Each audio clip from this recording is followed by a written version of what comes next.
Hello friend, तो चलिए आज से क्लास स्टार्ट करते हैं। आज की क्लास में हम लोग पढ़ेंगे ट्रांसलेशन। जैसा कि ऊपर लिखा गया है हैव बीन या हैज़ बीन, लेकिन जो ये हैव बीन और हैज़ बीन है इसे हम लोग प्रेजेंट परफेक्ट कंटिन्यूअस टेंस की तरह नहीं यूज करेंगे, क्योंकि प्रेजेंट परफेक्ट कंटिन्यूअस टेंस का पहचान क्या होता है, वाक्य के अंत में रहा है रही तो आता है, लेकिन उसमें टाइम पीरियड भी दिया रहता है। लेकिन ये हैज़ बीन और हैव बीन ये तो यूज होगा एक हेल्पिंग वर्ब की तरह, लेकिन ये जो हैज़ बीन और हैव बीन है इसे हम लोग हेल्पिंग वर्ब की तरह यूज करेंगे। लेकिन जो यह सेंटेंस होगा, यह सेंटेंस कैसा होगा, जैसे लिखा गया है वह बीमार रह रहा है। इसका मतलब क्या है, वह पहले भी बीमार था और अब भी बीमार है। इसका मतलब यह है कि जब किसी वाक्य का कार्य भूतकाल से होते हुए वर्तमान काल में भी जारी रहता है, तो ऐसे वाक्यों का ट्रांसलेशन करते समय हम लोग हैज़ बीन या फिर हैव बीन का यूज करते हैं। तो चलिए आइए एक करके देख लेते हैं। पहला दिया गया वह बीमार रह रहा है, इसका मतलब क्या है, वह का होगा ही। अब ही के साथ हैज़ लगाते हैं तो हैज़ बीन हो जाएगा। बीमार रह रहा है तो हैज़ बीन इल। अगला दिया गया है भारत एक आज़ाद देश रहा है, तो हो जाएगा इंडिया हैज़ बीन,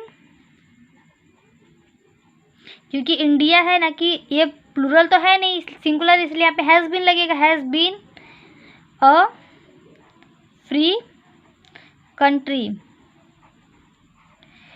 भारत एक आज़ाद देश रहा है, India has been a free country. अगला दिया गया है वह मुझसे मिलता रहा है, यानी पहले भी मिलता था और अब भी मिलता है, तो हो जाएगा ही हैज़ बीन। अब मिलना का क्या होता है, मीट इसमें रहा है तो ING इसमें लगेगा, मीटिंग मी। अब मिलना एक क्रिया है इसलिए ING लगेगा। वह पढ़ता रहा है तो क्या हो जाएगा, ही हैज़ बीन, और पढ़ना का रीडिंग, ही हैज़ बीन रीडिंग। ये थोड़ा कंडीशनल सेंटेंस है, इस पर थोड़ा ध्यान दीजिएगा, क्योंकि वह पहले भी पढ़ता था और अब भी पढ़ता है, इसलिए ही has been reading.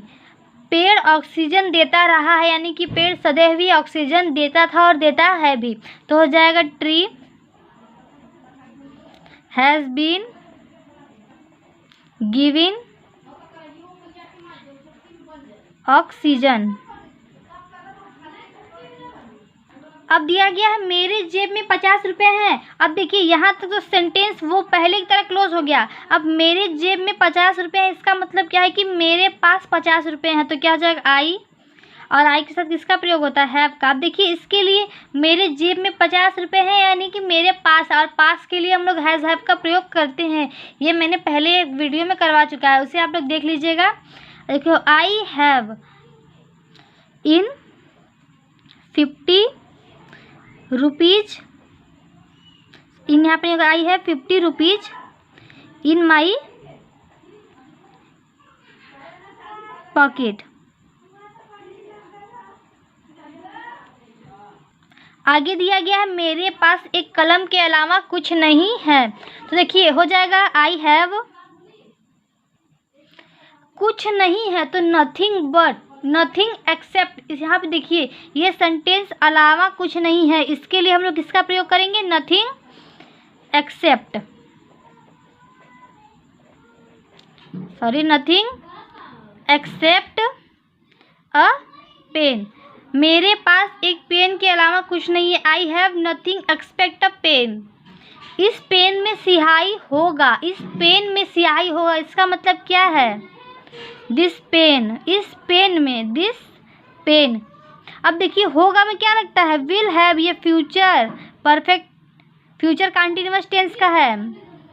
In I have, I will have ink, I will have ink, इस पेन में स्याही होगा, this pen will have ink, this pen will have ink. इसका मतलब ये तो हमारा टेंस का ही है, फ्यूचर कंटिन्यूअस टेंस, इसमें तो कोई प्रॉब्लम नहीं होना चाहिए। मेरे पास एक कलम के अलावा कुछ नहीं है, ये सेंटेंस थोड़ा अलग है, मैं इसके लिए एक वीडियो अपलोड करूँगी जिसमें सिर्फ और सिर्फ इसी टाइप के क्वेश्चंस होंगे, तो आप लोग को अच्छे से समझ में आ जाएंगे। देखिए, जैसे मैंने इसमें बताया था पेड़ ऑक्सीजन देता रहा है, लेकिन वह सेंटेंस तो वही भी है, पेड़ ऑक्सीजन देता रहा है, इसका मतलब है कि वह आगे भी ऑक्सीजन देगा, इसलिए यहाँ पे हैज़ बीन नहीं होगा।